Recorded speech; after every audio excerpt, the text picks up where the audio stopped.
ঘুমোবো আমি, ঘুমোবে তুমি, গল্প শোনাবে ঘুম পড়ি, হালকা আলো, চোখ বন্ধ। চলো একটা গল্প শুনি।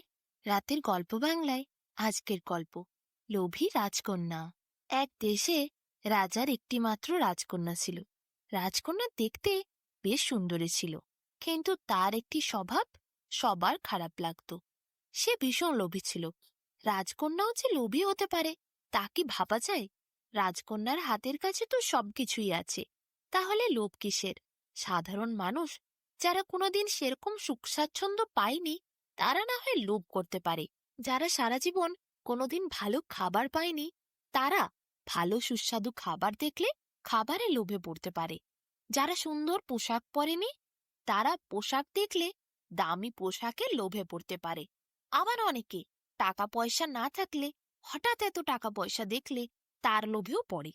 কিন্তু রাজকন্যার কাছে তো সবই আছে, ধন রত্ন, টাকা পয়সা, পোশাক আশাক, খাবার দাবার, কোনো কিছুরই তার অভাব নেই। এই রাজ্যের সবকিছুই তার। রাজার একটিমাত্র সন্তান বলে কথা, কিন্তু তার মধ্যে তবুও এক বদগুণ, শুধু লোভ। কে কি করছে তাই নিয়ে তার মহাভাবনা, অন্যের দেখে হিংসা করা তার একটি ভীষণ বদগুণ। রাজকন্যার এই স্বভাবের জন্য রানী অত্যন্ত অসন্তুষ্ট ছিলেন। রাজার সাথে বারবার কথা বলেছেন, রাজাও কিন্তু এই সমস্যার সমাধান করতে পারেননি।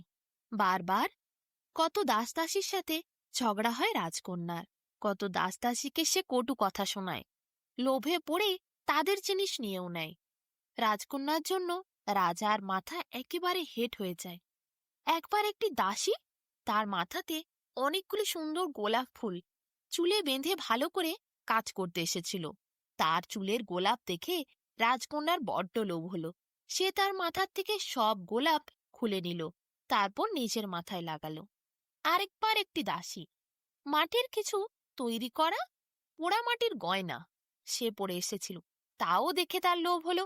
সেই দাসের গালে দুই থাপ্পড় দিয়ে তাকে চুপচাপ বসিয়ে তার সব পোড়ামাটির গয়না রাজকন্যা খুলে নিল। এদিকে রাজকন্যার গোটা গায়ে সোনার অলংকার, হিরে মাণিক্য সবকিছু লাগানো সেই অলংকারে। কিসের অভাব রাজকন্যার, শেষে কিনা পোড়ামাটির গয়নার ওপর তার লোভ। দাসীর গলার থেকে পোড়ামাটির হার, হাতের থেকে পোড়ামাটির তৈরি বালা সে খুলে নিয়েছে। দাসী চুপ করে ভয়ে বসে কান্না করছিল। মহারানী সেদিক দিয়ে যাচ্ছিলেন। দাসীকে দেখে প্রশ্ন করতে মহারানীর মাথায় হাত। এ কি কাণ্ড রাজকন্যার! তার কাছে এত সোনার গয়না, নানারকম সাজসজ্জার জিনিস, তবু দাসীর পোড়ামাটির গয়নাগুলোর ওপর লোভ পড়ল রাজকন্যার। আরেকবার হয়েছিল কি, রাজকন্যা তাদের বারান্দায় টেবিলের ওপর বসে রূপোর থালায় করে নানা রকম খাবার খাচ্ছেন। রূপোর গ্লাসে জল আছে, রূপোর কত বাটিতে নানা রকম তরি তরকারি। তিনি হঠাৎ দেখলেন তার বারান্দা থেকে দেখা যাচ্ছিল একটি দাসীকে, বটগাছের ছাওয়ায় তাদের বাগানের মধ্যে দাসীটি বসে কলা পাতাতে ভাত, গরম আলু সেদ্ধ আর ঘি খাচ্ছে। রাজকন্যার সেই খাবার আর ভালো লাগলো না। ছুটতে গেলেন তিনি সেই দাসীর কাছে, কলা পাতা ছিনিয়ে নিলেন। কলা পাতা নিয়ে এসে নিজের ঘরে সেই দাসীর খাবার খেতে শুরু করলেন। এ কথা শোনার পর রাজা তো ভীষণ রেগে গেছিলেন। নিজের জিনিসে রাজকন্যার একটুও শান্তি নেই, লোকের জিনিস রাজকন্যার বড্ড ভালো লাগে। রাজকন্যার এইসব ব্যবহারে সবাই ভীষণ অসন্তুষ্ট ছিল। চারিদিকে লোকেরা রাজকন্যাকে লোভী রাজকন্যা বলতে শুরু করল। রাজার নাক একেবারে কাটা যাচ্ছিল, প্রজাদের কাছে মাথা হেট হয়ে যাচ্ছিল। রাজা কি করে মেয়েকে শুধরোবেন কিছুতেই ঠিক করতে পারছিলেন না। অনেকবার তিনি মেয়েকে ধমক দিয়েছেন। রাজকন্যার যখন যেটা মাথায় চাপে তিনি সেটাই করেন, কারোর কথা শোনেন না। রানীও অনেকবার ভালোবেসে আদর করে বুঝিয়েছে, কোনো কাজ হয়নি। রাজা শেষে ঠিক করলেন আর কোনো উপায় নেই, তাদের রাজগুরুর কাছে যেতে হবে। রাজগুরুর আশ্রম 10টি পাহাড় পরে আছে। সেই 10টি পাহাড় রাজাকে পার হতে হবে ঘোড়ায় চড়ে। তারপর রাজগুরুর আশ্রমে গেলে তিনি হয়তো এই সমস্যার সমাধান করে দিতে পারেন। রাজা দেখলেন দিন পর দিন রাজকন্যা অনেক লোভী হয়ে উঠছে। রাজা তাই গেলেন ঘোড়া ছুটিয়ে রাজগুরুর আশ্রমে। অনেক কষ্টে দিন রাত 10টি পাহাড় তিনি ঘোড়া নিয়ে উঠলেন, তারপর আবার নামলেন, আবার উঠলেন, আবার নামলেন। এইভাবে এক একটি করে 10টি পাহাড় পার হওয়ার পর তিনি আশ্রমে এসে পৌঁছলেন রাজগুরুর কাছে। রাজগুরুকে প্রণাম করলেন, জানালেন তার সমস্যার কথা।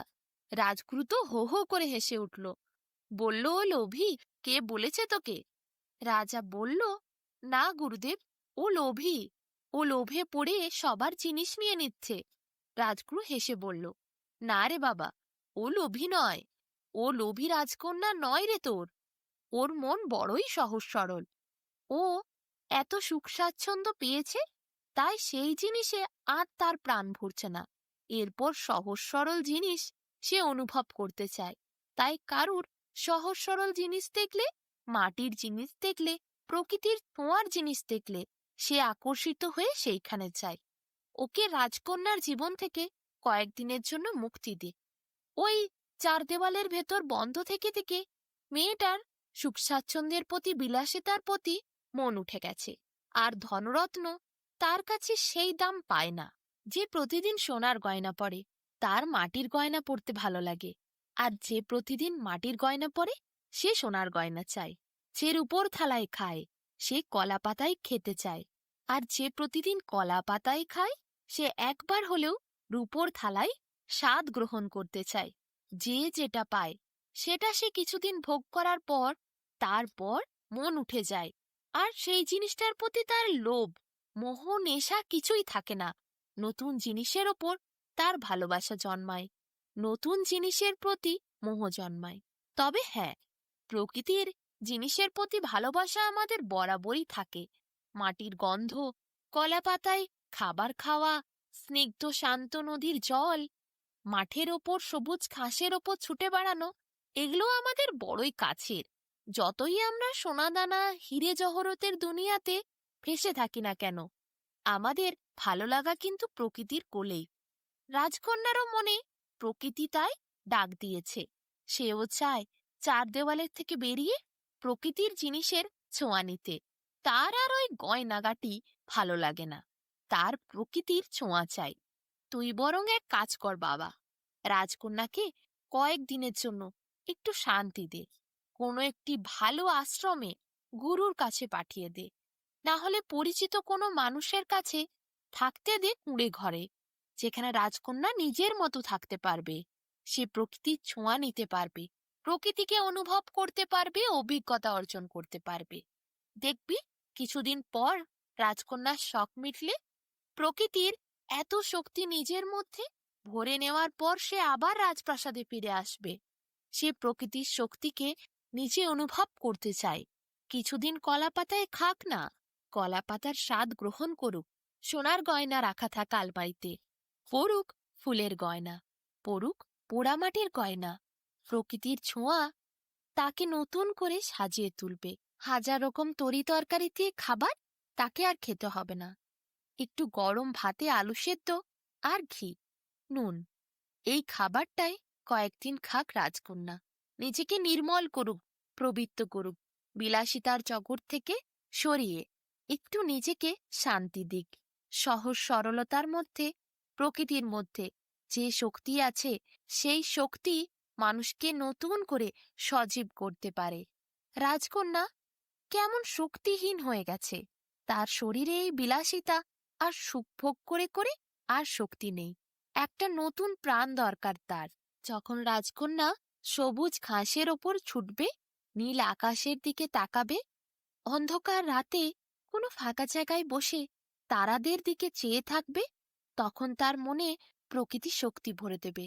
যখন সোনার উপর গয়নাকে সরিয়ে রেখে নিজের হাতে বানানো সুতোর মধ্যে ফুল ভরে ফুলের গয়না সে ধারণ করবে, কখনো পোড়ামাটির গয়নার ছোঁয়া নেবে, তখন তাকে নিজেকে অনেক বেশি সুন্দরী লাগবে। যেন এক নিজেকে অন্য রূপে সে খুঁজে পেয়েছে এমনই মনে হবে। হাজার রকমের খাবার থাক না রাজবাড়ির জন্য, উড়ে ঘরে বসে যদি কলাপাতার ওপর গরম ভাত, ঘি আর আলু সেদ্ধ মেখে খায়, প্রকৃতি তাকে অনেক শক্তি দেবে। কিছু কিছু সময় বিলাসিতার থেকে দূরে সরিয়ে এসে শান্তির প্রয়োজন হয়। প্রকৃতির কোলে যাওয়ার প্রয়োজন হয়। প্রকৃতি শক্তি দিয়ে নতুন করে সজীব করে তোলে। রাজকন্যা লোভী নয়, রাজকন্যার প্রকৃতির প্রতি টান জন্মেছে। তার ওই সামান্য কলা পাতা পছন্দ হয়েছে, পোড়ামাটির হার পছন্দ হয়েছে, আলু সেদ্ধ ভাত পছন্দ হয়েছে। তাকে মাস 6 জন্য তুমি রাজপ্রাসাদ থেকে বাইরে কোথাও থাকতে দাও। রাজকন্যা দেখবে প্রকৃতির ছোঁয়া পেয়ে অনেকটা সজীব হয়ে আবার ফিরে আসবে। তখন আর প্রকৃতির ছোঁয়ার জন্য সে ছটফট করবে না। কারুর কাছে থাকা প্রকৃতির কাছের জিনিসগুলো দেখলে সে কাড়িয়ে নেবে না। সে নিজে প্রকৃতির স্বাদ গ্রহণ করতে শিখবে। তার ফলে তার মনে আলাদা এক শক্তির জাগরণ হবে। লোভ তার কাছ থেকে দূরে সরাবে। রাজা সব বুঝলেন। এরপর বাড়ি ফিরে গেলেন। বাড়ি গিয়ে রাজকন্যাকে বললেন, আমার এক বন্ধু আছে, সে একটু গরিব কিন্তু অনেক ভালো মনের, এই রাজ্যেই থাকে। তার ঘরটি কুঁড়ে হলেও অনেক সুখের, আশেপাশে সুন্দর ফুলের বাগান আছে। তুই মা কয়েকটা দিন তার কাছে গিয়ে থাক। রাজকন্যা এক কথায় রাজি হলো। তাড়াতাড়ি সেই চাষির বাড়ি গেল, যে ছিল রাজার বন্ধু। চাষি আর চাষির বউ রাজকন্যাকে অনেক খাতির যত্ন করল। রাজকন্যা কিন্তু সেই দিন পৌঁছেই দেখল কত বড় খোলা মাঠ। ছুটতে গেল খালি পায়ে, সবুজ ঘাসের ওপর দৌড় দিতে দিতে। একটা গাছের নিচে দুটো কাঠবিড়ালি খেলা করছিল। রাজকন্যাকে দেখে তারা ছুটে এলো। কাঠবিড়ালিগুলোকে রাজকন্যা কয়েকটা বাদাম খেতে দিল। কটমট করে বাদাম খাচ্ছিল কাঠবিড়ালিগুলো। রাজকন্যা বসে দেখছিল। সে প্রাণ ভরে শ্বাস গ্রহণ করল। তার মনে আলাদা এক আনন্দ যেন ভরে উঠেছে। রাজকন্যা বলল, আজ দুপুরে কলা পাতায় ভাত খাবো, গরম ভাত, ঘি আর আলু সেদ্ধ। চাষি হাসল, তারপর কলা পাতায় তাকে ভাত দিল। রাজকন্যা চাষির বাড়ির বাগান থেকে কিছু ফুল তুলে মালা গাঁথল। সেই ফুলের মালা সে নিজে ভালো করে পরে নিল। কিছু ফুল মাথায় লাগিয়ে ছুটতে গেল আবার ওই সবুজ খোলা মাঠটিতে। ফুলের সুবাস, গন্ধ তার খুব ভালো লাগছিল। আজ ওই রাজবাড়ির 4 দেওয়ালের মধ্যে সে বন্ধ নয়। একটা বাগানের মধ্যেই তাকে ঘুরতে হবে না। তার জন্য উন্মুক্ত সবুজ মাঠ, তার জন্য ফুলের সুবাস চারিদিক থেকে ধেয়ে আসছে। রাজকন্যা প্রাণ ভরে 6টি মাস কাটালো। তারপর রাজা এলো। রাজকন্যাকে বলল, অনেকদিন পর এলাম মা, আর যে তোকে ছেড়ে থাকতে পারছি না। রাজকন্যা বলল, বাবা আমি অনেক আনন্দ করেছি। জানো, আমি কলাপাতায় প্রতিদিন ভাত খেতাম, গা ভর্তি পোড়ামাটির গয়না পরতাম। তারপর জানো, ফুল দিয়ে মালা বানাতাম। সেই মালা আমি গায়ে পরতাম। সারাদিন আমার গায়ে ফুলের সুবাস ছড়িয়ে ছিটিয়ে থাকতো। জানো বাবা, আমার কত বন্ধু হয়েছে, কাঠবিড়ালি, বিড়াল, আরো ছোট ছোট পাখিরা, সবাই এখন আমার বন্ধু। রাজা হাসলেন, বললেন, রাজপ্রাসাদ যে শূন্য মা, চল আবার কিছুদিন পর আসবি। রাজকন্যা বলল, ঠিক আছে চলো। তার বন্ধুদেরকে সবাইকে বিদায় জানিয়ে সে গেল, আর বলল সে আবার ফিরে আসবে কিছুদিন পর। রাজকন্যা কিন্তু সেই যে রাজপ্রাসাদে গেল, সেই রাজকন্যা কিন্তু অনেক পরিবর্তন নিয়ে গেছিল। রাজকন্যা আর কারুর সেই সহজ সরল প্রকৃতির জিনিসগুলো দেখলে ছোটাছুটি করে যেত না, তার জিনিস কাড়িয়ে নিত না। রাজকন্যা মনে সুখে রাজপ্রাসাদে থাকত। যখন তার মন যেত সে চাষির বাড়ি আসত। চাষির বাড়ির সেই সহজ সরল পরিবেশে প্রকৃতির একদম কোলে সে কয়েকটা দিন কাটাতো। তারপর বন্ধুদের সাথে দেখা সাক্ষাৎ করে আবার রাজবাড়িতে ফিরে যেত। রাজা বুঝেছিলেন তার মেয়ে প্রকৃতিকে ভালোবাসে। সবাই একরকম হয় না। 5টা আঙ্গুল যেমন মানুষের আলাদা, সেরকমই 5টা মানুষও আলাদা। কেউ সারা জীবন বিলাসিতা করতে পছন্দ করে, কেউ আবার প্রকৃতির কোলে থাকতে পছন্দ করে, কেউ আবার সুখ স্বাচ্ছন্দ্য শুধুই ভালোবাসে, কেউ আবার নিজের ভালোবাসার মানুষগুলোকে আগলে রাখতে ভালোবাসে। যার যেটা পছন্দ সেটাই বুঝে ওঠার দাম। তার মেয়ের প্রকৃতির ছোঁয়ার দরকার ছিল, প্রকৃতির অভিজ্ঞতার প্রয়োজন ছিল, প্রকৃতির ফুলে একটু আদর যত্ন পাওয়ার দরকার ছিল, যা পাওয়ার পর সে আবার সুস্থ হয়েছে, সুস্থ স্বাভাবিকভাবে নিজের জীবনে ফেরত এসেছে।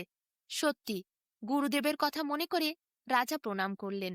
ভাবলেন কত সহজে রাজকন্যার দরকার তিনি বুঝলেন, রাজকন্যার প্রয়োজনীয়তা বুঝলেন। এই জন্যেই হয়তো গুরু গুরুই হয়।